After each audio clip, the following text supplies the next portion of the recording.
This is the story of how Srila Prabhupada went from Fate Studios in the late 1970s to his arrival in Columbus, Ohio in the early 1900s. My name is Jadhavacarya Das. I used to work with Akhilananda Prabhu and so many other wonderful devotees like Lochan Prabhu, Adi Dev, his wife Siladita, so many others during our time at Fate Studios. The reason that I'm making this video or this audio is because I don't think that probably no one, or very few people, know the story of Prabhupada's journey, how he wound up being put on the Vyasasana in the Columbus temple.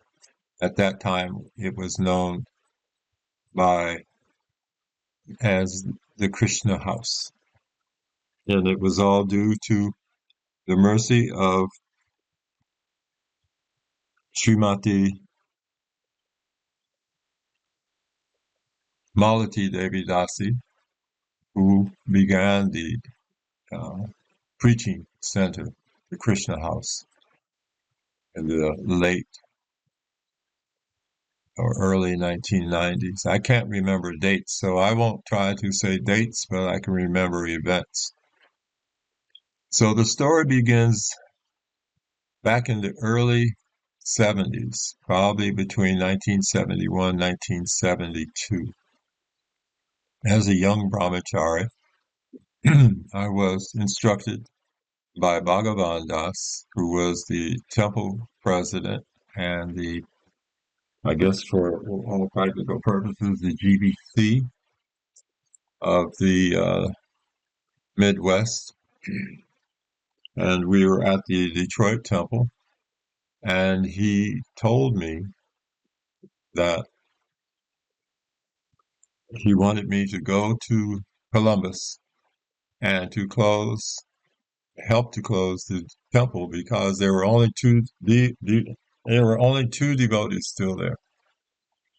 Again, I refer to Malati because she will probably remember dates and times and names better than I do. This was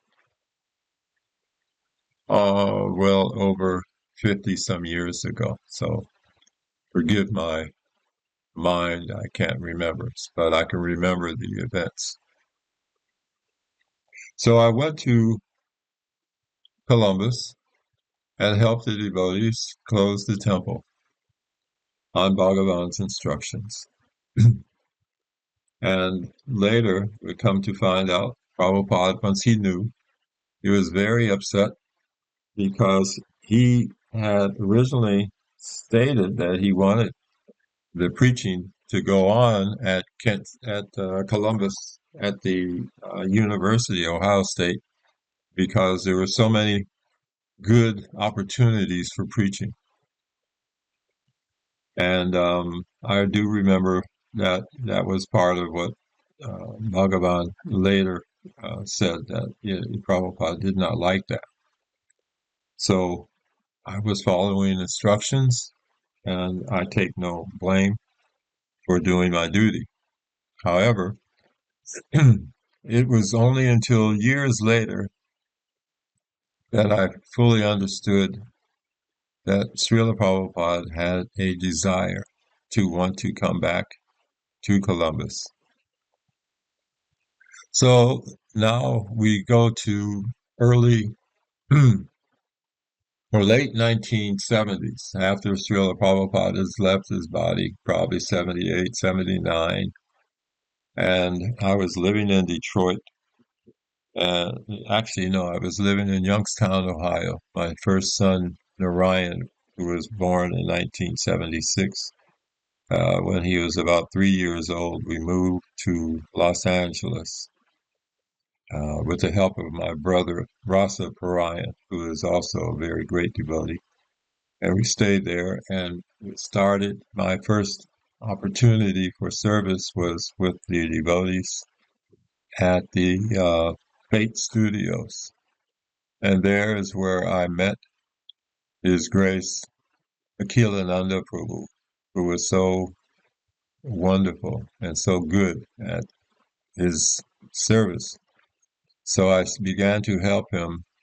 He cast the deities. Of course, Lochan Prabhu was the one who made the original Prabhupada Murti, and Akhilananda and I helped to be able to cast the Prabhupada Murtis. In total, over a period of time, we made 72 Prabhupada Murtis that were distributed all over the world. It was very wonderful to be able to see 7 or 8 Prabhupada pop parts, full parts, sitting on chairs or sitting on tables, being distributed throughout the world. I know for a fact that the Vrindavan and Mayapur, New Delhi at the time was New Delhi, um, many other big temples that could afford to have him. We could do some research to find out where they were all sent, but they were all sent to the major temples all throughout the world. It's the first 72. And we also realized that because we were experimenting, it was stated that no one had ever, even people who were professional people in polyester, they had to come to find out how we were making these because no one was doing them that way. It was just because of our desire to serve that we were able to do and create exactly what we were doing. We didn't know. Prabhupada was giving instructions to us directly or indirectly throughout all of our service. And part of that service is that we helped to cast uh, the diorama that was in Detroit later on, and so many other wonderful deities. As a matter of fact, we also helped to create the deities, the Panchatattva that is in Hawaii, even still to this day. I remember sanding and smoothing them very nicely, but I also remember I always thought that the fingers were too thin. But evidently it must have worked because they're still in existence. So as time went on, Fate Studios was closing down. But let me digress. I first need to explain that I've had this realization in the last couple of years that Srila Prabhupada was manifested so that he was able to put himself back on the Vyasasana. Because during that period of time, there were so many quote unquote new young boys who considered themselves to be guru. I'm using the name of Hamsadutta because I remember very clearly he and several other new brahmacharyas and gurus came through and they were looking at. I remember he asked the question. He says, were we able to make a deity of him? And you have to understand that at that point in time, many of the young boys, young men, so-called gurus, were still at this desire for power. Power is actually worse than the desire for money. Money you can overcome, but once you become enthralled with power, it's worse than a drug. So anyway, I was naming him because I wanted you to understand that when he said that, I thought to myself, this man is crazy. This is actually the mindset. If he was in that mindset, there are probably others who are also thinking like that too. And I also realized that if we hadn't put Prabhupada back on the Vyasasana, out of their ignorance and their desire for power, adoration, that they would have made the mistake of sitting on the Vyasasana. So with that being said, let's go back to the end of Fake Studios after everything had been done the best we could. And I remember specifically that everything was closing down. All the wonderful parts and pieces of Prabhupada were still laying around. And for some reason or another, I thought to myself, well, I don't want to leave these pieces laying around. This is still Prabhupada. And the best that I was able to do was to take the head. I saw a head of Prabhupada because that was also one of the things that we would sand and smooth. His body and the bottom part, which was part of the legs. But the legs were not complete. The bottom part of the legs, which would be the left foot, and the bottom part of his legs, which would normally be seen, were not available. So I did the best that I could, and I took the foot. The foot, as it is in the temple right now, is part of what Prabhupada provided for us to be able to worship. So I took Prabhupada and I took him home. And I remember in the beginning we used to have him and we would do simple things, but of course he was not a complete deity in the deity form, and he was not properly worshipped at the way that we thought that he would be, but we kept him around. And very often I felt very bad because I knew that I needed to do more service for him, but because of my being involved with the Grihasta lifestyle and so many other things that were going on, that was not my main focus. So we moved around many times, and I'm amazed that we were able to keep all of the pieces together. Actually, in his physical part, his body part, in order for him to be reasonably a semblance of togetherness, we would have a stick that would be there and to put the head on. Even though that was what we were able to see, we had many people who would come and see him, and my cousin in particular saw him, and he became, I think he was very, very sensitive to everything. He's a very sensitive type of person, but he thought Prabhupada was actually real, sitting there right in front of him, which technically, in one sense, he probably was. However, as time went on, this is a journey that you have to remember. We moved around many times, and then finally we moved back to Ohio, Youngstown, Ohio, and we brought Srila Prabhupada with us.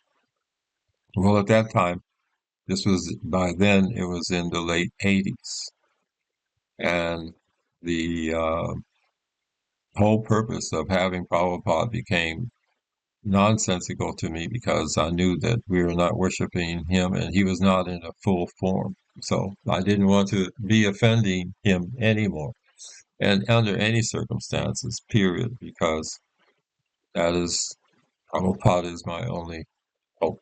He is my only mercy. He is my only chance to get out of the material world. But I also knew that he should be being worshipped properly. So at that time, Malati was in Kent State University having a preaching program, kirtan. And I remember I thought to myself, well, I'm going to finally take him to Malati so that he can be properly worshipped.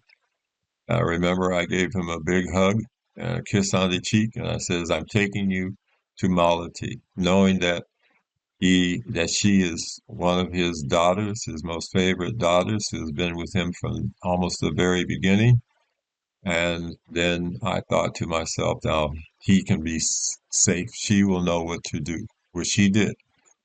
Malati at that time then put him in the truck and drove off and took him back to Columbus. And then from there, she took him to New Vrindavan. And you can ask her for details about who the devotees were that put Prabhupada together and used all of the facilities that they had to present him in a very wonderful, colorful, very devotionally inspired way, so that he then became fully capable of sitting on the Vyasasana.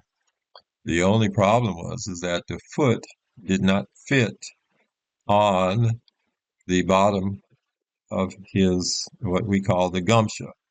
Now you have to remember that the foot normally would be on the base, but the other left foot, the right foot, was not properly attached. But I want to emphasize that the foot was not broken. The base was not broken. It was as it was given to me, and as it was able to be put together as it is. I think of it as being, of course, this is my own speculation, that it would be the same thing as if it was a manifest, just like you have deities, self-manifested deities from India. Well, Prabhupada manifested everything according to time and circumstances. There is no other external circumstances that allowed him to be put together under those circumstances. And then that was the fulfillment of him coming back to Columbus, of me having done something that was able to reestablish Srila Prabhupada's presence in Columbus. Then he was installed, and then from there on, he was worshipped for almost 25 years in the temple. And until the time that there was a desire to have a new temple, then this is why all of the circumstances are being explained, because I want you, particularly Lochan, and anyone else who is listening to this narration, to understand that it was not by mistake. It was not something that I had expected or planned, and I didn't even remember all the details about having closed the temple until many years later, until actually several years recently, that I remembered all the reasons that Prabhupada made the trip. Whereas we see it in time of many, many years, to Krishna and to Prabhupada is just simply a blink of the eye. So that's the story. That's how Prabhupada came to be sitting on the Vyasasana at the Columbus Temple. And again, some of the details may need more times, dates, and personalities, but the narration that I've just given is truthful. I have not made anything up. I've just simply stated it according to what my memory is able to facilitate at this part in my life. So I thank you very much for allowing me to make this conversation and to state this for the record, that this is why I believe Srila Prabhupada being installed has to have a very special place, regardless of whether it's a new temple or old temple, or regardless. That's up to you, whoever's listening to this and making decisions. But you have to understand that this journey it started with in the 1970s with me closing the temple, and then the 10-year journey from fate to actually taking him back to give him at Kent State, Malati, and then for him to be reconfigured so that he was installed at the Columbus Temple. Again, thank you so much. I appreciate all of your service. Please accept my most humble obeisances and please forgive any out and out errors or mistakes that I may have made during this narration, but it is to the best of my memory. So thank you all. God bless you, and please give me your blessings. Your eternal servant, Jadhavacarya Das.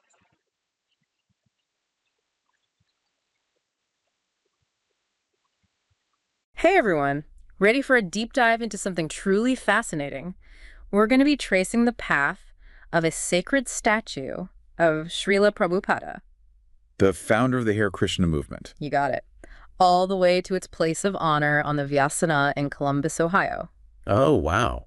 Now, the Vyasana? Yeah, you might be wondering, what is a Vyasana? It's the spiritual teacher seat, a place of deep significance in the Hare Krishna tradition. Okay. It symbolizes the lineage of spiritual authority. Gotcha. And the passing down of teachings from teacher to student. And we're lucky enough to have a first-hand account to guide us. From Jadhavacarya Das, a devotee who played a key role in this story. Oh, fantastic. His audio recording is like a time capsule. It really is, holding a piece of history in our hands. And I think it's even more interesting. Yeah. That Jadhava was connected to Fate Studios. Right. This devotee-run art studio known for creating these incredibly detailed deity forms. Exactly. So it adds a whole other layer to this journey. For sure. So let's set the scene. Back in the 1970s, the early days of the Hare Krishna movement in Columbus, right, Jadhava was actually tasked with closing down the temple there. Oh, wow. Can you imagine being given that instruction, knowing how much Srila Prabhupada emphasized spreading these teachings? It's almost like a contradiction, isn't it? It really is. You're trying to spread these teachings. Right. And yet you're being told to close down a center. A hub. A hub, yeah. Yeah, and Jadhava talks about that very struggle in his recording. I bet. You know, he was following orders. Right, of course. Absolutely. But years later, he realized that Srila Prabhupada had actually expressed a desire for the preaching to continue in Columbus. Oh, so it comes full circle. It does. It really does. That's interesting. It almost feels like foreshadowing, doesn't it? Yeah, like setting the stage. Setting the stage for something bigger to unfold. Wow. Now, fast forward to the late 1970s. Okay. After Srila Prabhupada's passing, right, Jada is living in Los Angeles and working at Fate Studios, where he helped create 72 murtis of Prabhupada. 72. Now, for those unfamiliar, yes, a murti, meaning embodiment, is a sacred statue that serves as a focal point for devotion. And they weren't just any statues. No. The techniques they used at Fate Studios were so advanced that even professional sculptors were amazed by them. Wow, that's incredible. It is? These Prabhupada murtis were then sent to temples all around the world. Oh, wow. What a massive undertaking. That must have been an incredible experience. I can only imagine. Be a part of. Yeah. Jadhava even shares a story about a young devotee who asked if they could make a deity of Prabhupada while he was still alive. While he was still alive? While he was still alive. That's interesting. It really speaks to the level of reverence, but also touches on a sensitive topic within the movement at that time. It was a complex issue, definitely. Yeah. Deifying a living spiritual master wasn't a common practice. Yeah. And there were theological and cultural reasons for that. I mean, it raised questions about the nature of spiritual authority. And whether such an act would be perceived as placing a person on the same level as God. Oh, that's a really insightful point. It's really fascinating when you delve into these nuances. It adds a whole new dimension to the story. It does. Understanding the nuances of those beliefs. Yeah. But as Fate Studios was closing down, Jadhava found himself the caretaker of a partially completed Prabhupada Murti. Oh, wow. It wasn't quite finished. It was just the head and the foot. Oh, interesting. But the legs were missing. Oh, so it was incomplete. It's almost symbolic, wouldn't you say? It is. It's like the Murti's journey was just beginning. Yeah. Or perhaps destined for this specific ending all along. Right. It's fascinating how these things can be interpreted. Absolutely. But at that point, yeah, Jadhava found himself grappling with a dilemma. He wanted to honor Prabhupada, but didn't feel equipped to provide the proper worship for a deity in that incomplete state. That feeling of wanting to do right by something so sacred. Yeah. I think a lot of people can relate to that. regardless of their beliefs. Like he almost felt this responsibility, you know? Right. He wanted to. But how can he? Yeah, how can you when it's not complete? Right. Yeah. And this is where it gets really interesting. It does. Jadhava decided to entrust the Murti to Malati Devi Dasi, a senior devotee who had a close personal connection with Srila Prabhupada. Oh, wow. So you can almost hear the emotion in Jadhava's voice as he describes handing over the Murti. I bet. He knew it would be in the most loving and capable hands. Right. And Malati then took the Murti to Columbus and with the help of other devotees, had it expertly restored. Oh, wow. And prepared for installation on the Vyasana. And here's where the story takes another fascinating turn. Oh. The original foot that Jadhava had salvaged didn't quite fit the base they'd created for the murtis. Really? Yes. Wow. It almost symbolizes the unique and perhaps divinely orchestrated circumstances surrounding this particular murtis. It's as if every step of this journey was leading to this exact moment. Right. Wouldn't you say? It's remarkable. It is. And to think this all began with Jadhava closing down the very temple where this murti would eventually reside. Right. Like, it's almost like It's like it was meant to be. It was meant to be, yeah. Yeah, and Jadhava actually talks about, a devotee named Hamsa Duda, who, while Srila Prabhupada was still alive, had asked if they could make a deity of him. And Java reflects on how that question, perhaps unintentionally, revealed a certain mindset. Yeah. One that was focused on power and adoration. Right. Maybe even more so than a genuine spiritual understanding. It's a delicate balance, isn't it? It is. Having spiritual leaders to guide and inspire. Right. But also the potential for those leaders to be placed on a pedestal that maybe wasn't intended. Exactly. And that's one of the reasons why this story is so compelling. Right. Srila Prabhupada, despite being deeply revered, never sought to be worshipped as a deity during his lifetime. So the fact that his Murti was eventually placed on the Vyasana in Columbus speaks volumes. It's a real testament to the enduring power of his teachings. Yeah. The reverence that grew organically within the movement, rather than being imposed from above. It's as if the placement of the Murti was a natural outcome of the devotion and dedication of individuals like Jadhava and Malati, who were driven by a sincere desire to serve Prabhupada and his mission, not by personal ambition. Beautiful. And in doing so, they played a part in shaping the spiritual landscape of the Hare Krishna movement in Columbus. Yeah, it's really quite beautiful. It is. When you think about it that way, this entire journey spanning decades was ultimately about fulfilling Srila Prabhupada's desire to have a presence in Columbus. And from a spiritual perspective, those decades could be seen as a blink of an eye.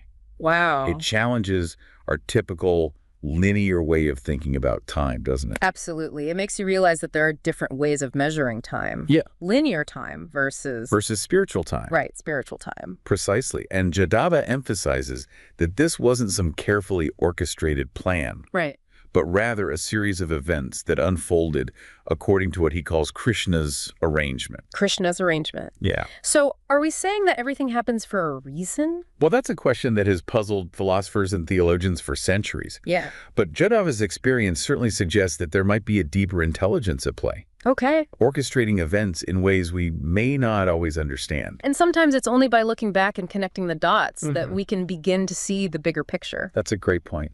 Think about it. This whole story revolves around a physical Murti, a tangible representation of Srila Prabhupada. Yeah. And in a world where so much of our lives are lived in the digital realm, what role do these physical objects, these symbols of faith, still hold for us? That's a fascinating question. Yeah, it's not just an abstract concept or a digital image. It's something you can see, touch, interact with. Yeah. For devotees, that tangible presence can be incredibly powerful. Right. It serves as a focal point for their devotion. Yeah. A reminder of the teachings and the lineage. Yeah, it creates a bridge between the physical and the spiritual. Right. In a way that pixels on a screen just can't replicate. Yeah. It's like a different dimension. It really is. Of experience. And the journey of this particular Prabhupada Murti, from, the raw materials to devoted hands to unexpected obstacles, and finally to its place on the Vyasana. It's a beautiful story. It embodies that bridge so beautifully. It really does. does. It's a powerful reminder that even in our increasingly digital world, Yes, these tangible representations of faith can still hold profound meaning. they can. And connect us to something larger than ourselves. It's a sense of grounding, isn't it? Yeah. In a world that's constantly in flux. Absolutely. And Jadhava's role in all of this, his journey from closing the temple to being instrumental in bringing Srila Prabhupada's presence back to Columbus, is a testament to the unexpected ways It is. in which we can serve a higher purpose. Absolutely. He didn't set out to become a central figure in this story, yet his dedication and willingness to follow his intuition led him to play a pivotal role. Yeah, you don't always need a grand plan. Right. Sometimes simply being present, attentive, and receptive to the opportunities that life presents is enough. And that even seemingly small acts of service can ripple outwards and have a profound impact on the world around us. Absolutely. In the end, Jadhava makes it clear this journey wasn't about him. He emphasizes that it was about Srila Prabhupada's desire to return to Columbus. That's beautiful. Such a beautiful expression of humility, acknowledging that he was merely an instrument in a larger cosmic play. It's a powerful realization. It is. That we're all part of something much bigger than ourselves. It leaves us with a sense of wonder. It does. And possibility, encouraging us to look beyond the surface and contemplate the deeper meaning behind the events that shape our lives. Yeah, that's the real takeaway here. So as we wrap up this deep dive, I find myself reflecting on the enduring power of faith and devotion. Yes. How these forces, often unseen, can guide our steps. They can. And shape the course of events in ways we may never fully comprehend. It's a mystery. It is a mystery. But a beautiful one. It is. And in a world that so often prioritizes the tangible and the immediate, what can we learn from these unexpected turns of events that unfold in the journey of spiritual traditions? It's a question that invites us to look beyond the surface. And consider the unseen forces that shape our lives and destinies. It's been an incredible journey tracing the path of this sacred statue. It has. And uncovering the layers of meaning woven into its story. I agree.